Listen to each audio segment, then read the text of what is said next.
ये केवल एक अफवाह, जैसे वो संविधान का अफवाह चल रहा था वही अफवाह यहाँ पर चल रहा है, और इसी अफवाह को दूर किया जाएगा। मतलब नहीं है। ये एक बात मैं आपको बहुत फैक्ट बता दूं, जहाँ ठाकुर की लड़ाई और ब्राह्मण की लड़ाई होगी, वहाँ जितने ये दलित वर्ग है ये ब्राह्मण के साथ में जाएंगे। और आज हमारा मिल्कीपुर की जनता जो है वो ब्राह्मण जो है वो टोटल अच्छा बेटा कहा, अभी जिला पंचायत का चुनाव नहीं जीत पाए, कौन बोला? तो भाई बाप अपने बेटे को अच्छा बोलेगा ना, वो तो उनका बोलने का अधिकार है, तो कुछ ही बोल सकते हैं उनको। थोड़ी अच्छा बेटा बोल रहे हैं, अच्छा बेटा 5 तारीख 8 तारीख को रिजल्ट आएगा, तो अच्छा बेटा बुरा बेटा हो जाएगा, और भारी बहुमत से बीजेपी जीतेगी। क्यों बीजेपी जीतेगी? ऐसा क्या लगता है कि अब इससे भी ज्यादा पूछने वाली कोई बात है? इतना विकास आदमी जनता के बीच में आप पूछे, किसी से पूछे, चौराहे पे पूछे, पहले भी हुआ था, मान गए। बिल्कुल वो मनाएंगे, बिल्कुल मनाएंगे भाई, क्यों नहीं मानेंगे? अगर छोटी सी बातें रहती हैं तो उस पर जायज थी, उनकी नाराजगी जायज थी। नहीं मानते तो क्या होता? भाई मानते कैसे नहीं? घर में कोई बच्चा कितने दिन रुष्ट रह सकता है? आप घर में 6 बच्चे हैं, आप उनके पिता हैं, आप कब तक अपने बच्चों को रुष्ट रखेंगे? आपका बच्चा देखिए रही बात की कांटे की टक्कर है, कांटे की टक्कर है।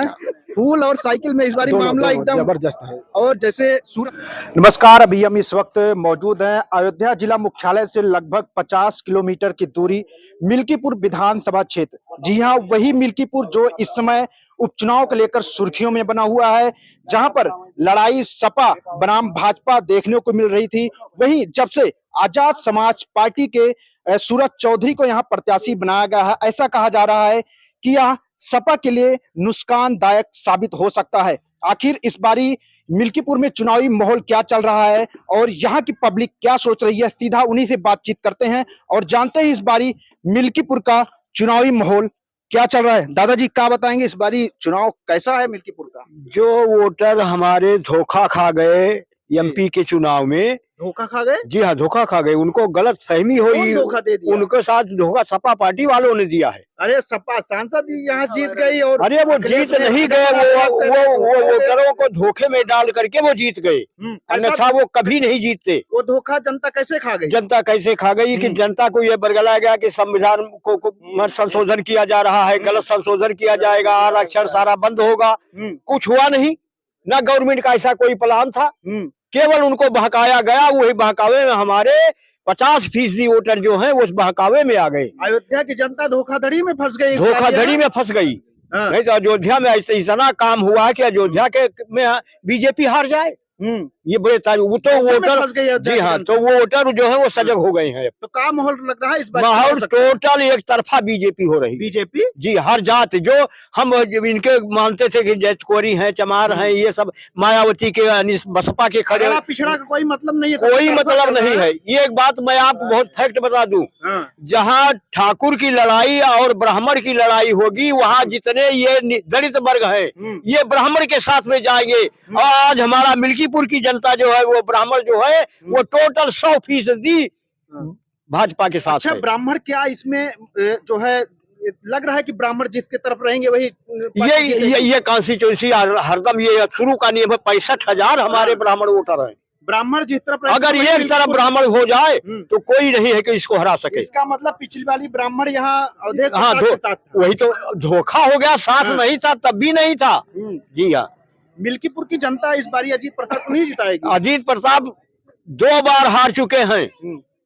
पूर्व एमएलए गोरखनाथ बाबा से और उनकी बहन से जिला परिषद के चुनाव में ये अजीत प्रसाद हार चुके हैं। आप गोरखनाथ बाबा का नाम लिए? जी हाँ, गुस्से मतलब रिसियाई हुई है। क्या बात है कि वो तो खुद ही प्रचार प्रसार नहीं कर रहे। वो उनसे रिसियाई थी, लेकिन वो इसमें प्रचार करेंगे खुलेआम। अभी कल तक तो रिसियाई बैठे थे। अरे वो नहीं रिसियाएंगे, जिस समय उनको पब्लिक दबाव डालेगी उनके ऊपर। दारी में टिकट मांग रहे थे, उनको पार्टी ने टिकट काट दिया, वो गुस्साए हैं। ये तो हमारे प्रदेश का जो है संगठन का काम है ना कि ये किसी आदमी का काम है। तो उनको टिकट नहीं दिया गया, उन्हीं की पार्टी के तो चंद्रभान को दिया गया, पासवान को, कि कोई दूसरा आदमी आकर के ले गया। वो बीजेपी से उम्मीदवारी वो चाहते थे और बीजेपी ने ही उनको चंद्रभान पासवान को उम्मीदवार बनाया है। तो वो तो सब एक हैं।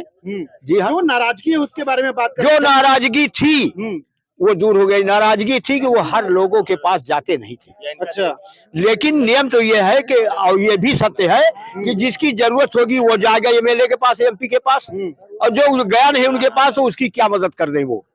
ये गलती वोटरों की है, अच्छा, ना कि गोरखनाथ बाबा की है। क्या कहेंगे भैया, इस बारी मिल्कीपुर में काम और लग रहा, जनता क्या सोच रही है? जनता जो धोखा खाई है, जो हमारे दलित समाज के भाई बंधु हैं, वो जैसे सांसद जी का जो पुराना वीडियो वायरल हो गया था, उसी में जो है हमारे दलित संविधान वाला वो जो वीडियो वायरल हुआ पुराना वीडियो था, हमारे जो दलित भाई लोग थे उसी में कुछ जो है अपना जो है मूव हो गए उसी चक्कर में, और उसी का जो है लाभ मान लिए कैबिनेट मंत्री उदय प्रसाद जी पा गए और सांसद हो गए। मतलब कोई मुद्दा था नहीं, केवल वही मुद्दा बनाया, मुद्दा कोई है ही नहीं है, इसी पे बस इसी पे जीते थे, और बाकी आज चुनाव हो जाए तो हारे हैं जो। अभी हम देख रहे थे अजीत प्रसाद, जो अवधेश प्रसाद है, उनके बेटे ही चुनाव लड़ रहे हैं। हाँ। वो कह रहे हैं इस बारी मिल्कीपुर में मेरा अच्छा बेटा चुनाव लड़ रहा है, तो अच्छे बेटे को इस बारी जनता जिताएगी नहीं? अरे अच्छा बेटा कहाँ, अभी जिला पंचायत का चुनाव नहीं जीत पाए, कौन बोला? तो भाई बाप तो अपने बेटे को अच्छा बोलेगा ना, वो तो उनका बोलने का अधिकार है, तो कुछ भी बोल सकते हैं उनको थोड़ी। का अच्छा बेटा बोल रहे हैं, अच्छा बेटा 5 तारीख 8 तारीख को रिजल्ट आएगा तो अच्छा बेटा बुरा बेटा हो जाएगा। जनता यहाँ मिल्कीपुर में जब जो जनता गुमराह थी वो सब खत्म हो चुकी है, बाकी ये एक तरफा जीत है इनकी, और बाकी रही बात जो है आप 8 तारीख को रिजल्ट देखेंगे, भारी बहुमत से जीत रहे हैं। विपक्ष के पास कोई मुद्दा है नहीं, मुद्दा नहीं है विपक्ष के पास भैया, कोई बिल्कुल कोई मुद्दा नहीं है इसमें। निष्पक्ष चुनाव होगा और अच्छे से बीजेपी जीतेगी। जो उंगलियां उठने एक निष्पक्ष चुनाव नहीं होगा, जिसको विश्वास नहीं होगा वो आके देख लेगा, एकदम निष्पक्ष चुनाव होगा और भारी बहुमत से बीजेपी जीतेगी। क्यों बीजेपी जीतेगी? ऐसा क्या लगता है कि अब इससे भी ज्यादा पूछने वाली कोई बात है? इतना विकास आदमी जनता के बीच में आप पूछे, किसी से भी पूछे, चौराहे पे पूछे, पहले भी हुआ था विकास का, उसमें जनता को जो है गुमराह करके सिर्फ संविधान की बात लेके जो है छोटा सा क्लिप लेके लल्लू सिंह जी का वो जो है आदरणीय लल्लू सिंह जी का जो है क्लिप लेके उसको जो है जनता के बीच में फैलाया गया, और जो हमारी छोटे वर्ग के लोग हैं उनको भ्रमित किया गया कि हाँ इस तरीके से हो रहा है, इस तरीके से आपका संविधान बदल दिया जाएगा, इस तरीके से काम किया जाएगा। बाकी ऐसा कोई नहीं था। हमारे छोटे वर्ग भी जो है वो पूर्ण रूप से बीजेपी से जुड़े हुए थे, लेकिन इस छोटी सी बात को लेकर उनके अंदर जो खामियां आई, जो कमियां आई, इसकी वजह से वो जो है थोड़ा भाजपा से रुष्ट हुए, लेकिन उसकी रुष्टता दूर हुई जब वो बात को समझे तो वो पछताए। आज अगर चुनाव हो जाता है सांसदी का, आज चुनाव जितने से वो जीते उसके 2 गुने से हारेंगे चुनाव, वो बाबा उनका राजा बनने का भ्रम दूर हो जाएगा। गोरखनाथ गुस्साए जो उनको कैसे मनाए? बाबा गोरखनाथ मान चुके हैं मेरे भाई, मान चुके हैं। वो पूर्ण बाहुबल के साथ वो उतर रहे हैं, और उनके साथ साथ खब्बू तिवारी जो हमारे जो हमारे प्यारे भाई लोग, जो ब्राह्मण समाज के लोग जो थोड़ा रुष्ट हुए थे, जो थोड़ा ये हो रहा था कि हाँ भाई हमारे जो है छोटी सी पोस्टर को लेकर विवाद चल रहा था, तो विवादता को दूर किया गया। उनसे जो भी कुछ विवाद था, उनके नाराजगियों को जाहिर जो थी वो सत्य थी, उसमें कोई दो राय नहीं था, लेकिन वो कमियों को दूर करते हुए बीजेपी पूर्ण बाहुबल के साथ फिर से इस मिल्कीपुर धरती पर आप देख लीजिएगा बीजेपी का अच्छम से रहेगा एकदम बहुत अच्छे तरीके से, कल उसमें कोई दो राय नहीं है। बाबा योगी आदित्यनाथ बाबा गोरखनाथ को और खब्बू तिवारी को बुलाए, मीटिंग बिल्कुल बुलाएंगे भाई। जो हमारा कार्यकर्ता है अगर वो नाराज होगा तो उसको हमारे वरिष्ठ कार्यकर्ता जो हमारे आला कमान बैठे हुए हैं मान गए बिल्कुल वो मनाएंगे, बिल्कुल मनाएंगे भाई, क्यों नहीं मानेंगे? अगर छोटी सी बातें रहती हैं तो उस पर जायज थी, उनकी नाराजगी जायज थी। नहीं मानते तो क्या होता भाई? मानते कैसे नहीं? घर में कोई बच्चा कितने दिन रुष्ट रह सकता है? आप घर में 6 बच्चे हैं, आप उनके पिता हैं, आप कब तक अपने बच्चों को रुष्ट रखेंगे? आपका बच्चा आपसे कब तक रुष्ट रहेगा? एक दिन 2 दिन, उसके बाद तो कमियां दूर होंगी। रहा है चुनाव हराने का कोई मैसेज नहीं है भैया, ये केवल एक अफवाह, जैसे वो संविधान का अफवाह चल रहा था वही अफवाह यहाँ पर चल रहा है, और इसी अफवाह को दूर किया जाएगा। हाँ, ये पूर्ण रूप से दूर हो चुका है, बस केवल आगे का इंतजार है रिजल्ट का। अजीत प्रसाद और कोई मतलब नहीं मेरे भाई। आप बताइए, अजीत प्रसाद चुनाव लड़ रहे हैं, आप बता दीजिए, यहाँ पर किसी भी व्यक्ति से पूछ लीजिए कि जब से उन्होंने पर्चा दाखिल किया इस चौराहे पे आए हैं, कोई बता सकता है? कोई जनता ये पूछिए भैया बैठे हैं, उनके पिता आए हैं भाई, सांसद आए हैं, मैंने बताया ना वो गलती से सांसद हो गए, ये गलती थी उनकी, वो जो सांसद हमारी जनता के द्वारा भूल चूक से हो गए, वो ये उनकी सबसे बड़ी गलती थी। उसी गलती का पश्चाताप होगा इसमें मिल्कीपुर में, जो वो जितना वो वहाँ सांसदी में लेके जीते थे उतना ये विधायकी से हारेंगे। अच्छा ये बताइए कि चंद्रभान पासवान पर यहाँ बीजेपी ने बिल्कुल क्या उनकी राजनीति यहाँ पर? बिल्कुल भाई, देखिए वो आला कमान का निर्णय था, आला कमान ने जो निर्णय दिया, हमारे जितने भी प्रत्याशी बीजेपी से टिकट मांग रहे थे वो कोई बुरे नहीं थे। आप चाहे चंद्रकेश रावत को ले लीजिएगा, अच्छे आदमी थे, चाहे बाबा गोरखनाथ को ही ले लीजिएगा, वो भी बहुत अच्छे आदमी थे, ऐसा कुछ नहीं था, बस थोड़ी कमियां थी उनके अंदर में, जो कमियों को उन लोगों ने, जनता ने जो प्रत्याशी मैंने बीजेपी में नहीं रखता, बीजेपी में सिर्फ हमें बीजेपी देखना है भाई, हमारा सिंबल देखना है। चंद्रभान पासवान जी भी उस पर खड़े उतरे हैं, अगर पार्टी ने उनको टिकट दिया है सभी लोग उनका सहयोग करके उनको आगे बढ़ाएंगे, उनको जिताएंगे। आप तो ऐसा करें जैसे सपा यहाँ चुनाव नहीं लड़ रही है भाई, बिल्कुल सांसद देखिए लड़ रही है, चुनाव लड़ना, देखिए पक्ष विपक्ष अगर नहीं होगा तो चुनाव का कोई मतलब ही ना बनता, अगर न लड़ती तो कोई मतलब ही ना बनता, फिर आप सर्वे क्यों करते?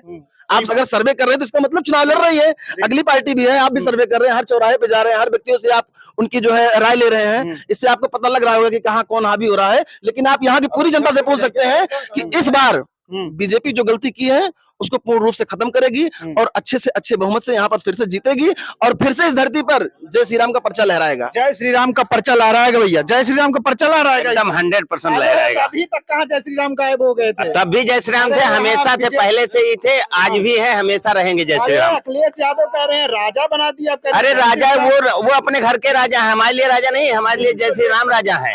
हमारे लिए वो राजा थोड़े, कहाँ के राजा वो, हमने उनको कभी वोट ही नहीं दिया। मैं खुले कैमरे के सामने कह रहा हूँ, कभी वोट नहीं दिया मैंने सपा को।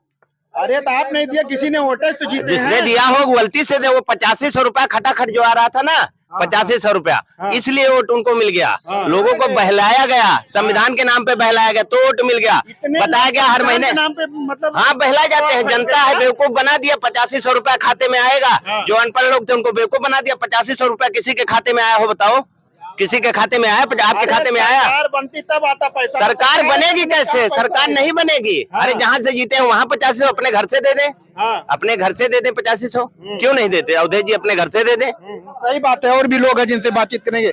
जी भैया, क्या नाम है आपका? हमारा नाम बबलू कौशल। चुनावी माहौल क्या चल रहा है? देख रहे हैं, सबकी बातचीत सुन रहे हैं। जी, जी। क्या माहौल लग रहा है इस बारी मिल्कीपुर में? माहौल भारतीय जनता पार्टी का है। भारतीय जनता पार्टी? जी, बीजेपी। क्यों भारतीय जनता पार्टी यहाँ चल रही है? इसलिए चल रही है कि जो हमारे देश में काम हो रहा है, बहुत प्रगति की ओर काम चल रहा है। जो योगी जी मोदी है, उनके नेतृत्व में चुनाव हो रहा है, उन्हीं के नेतृत्व में हम लोग वोट देंगे। यहाँ मिल्कीपुर में तो मामला गड़बड़ है बीजेपी का ना? कैसा गड़बड़ है? अरे सांसद उनके हैं, विधायक उनके हैं, हाँ। और इस बारी तो इसीलिए तो हम लोग चेंज करना चाहते हैं। अब हम लोग चाहते हैं दूसरा भी कोई आए। क्या संसद उनको चाहिए? संसद भी उनको, विधायक भी चाहिए, दूसरा कोई भी तो आए। परिवारवाद नहीं चलेगा यहाँ।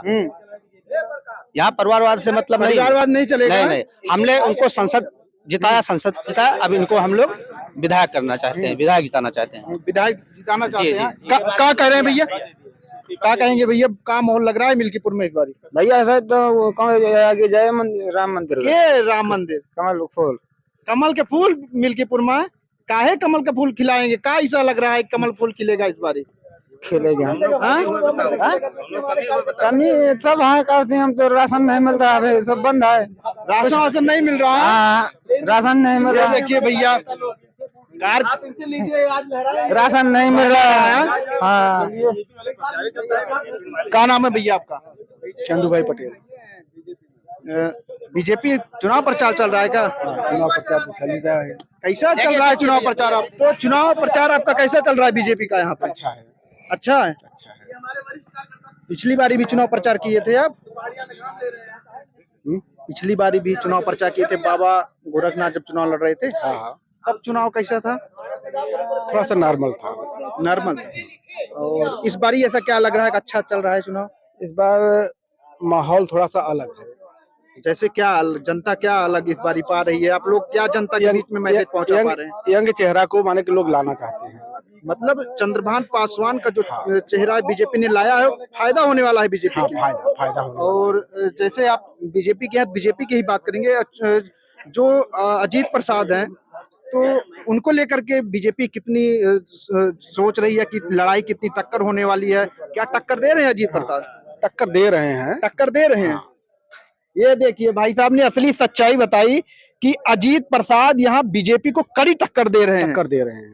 आसान नहीं है जीता है। नहीं, आप बीजेपी के प्रचारक हैं और इस तरीके की बात कह रहे हैं कि नहीं, ऐसे कोई बात नहीं है। हाँ। लेकिन रही बात कि कांटे की टक्कर है। कांटे की टक्कर है। फूल और साइकिल में इस बारी मामला एकदम जबरदस्त है। और जैसे सूरज चौधरी 500 समर्थकों के साथ सपा छोड़े और जो है आजाद समाज पार्टी में ज्वाइन किए, तो क्या उसका सपा को नुकसान होगा? नहीं, कोई मतलब नहीं होगा चुनाव लड़ने? कोई फर्क नहीं पड़ेगा। चलिए ठीक है, हम आपको मिल्कीपुर के किसी दूसरे हिस्से में और चौक चौराहे पर ले चलते हैं और वहां से बातचीत करके हम दिखाते हैं इस बारी मिल्कीपुर की पब्लिक जनता क्या सोचती है। तब तक के लिए नमस्कार।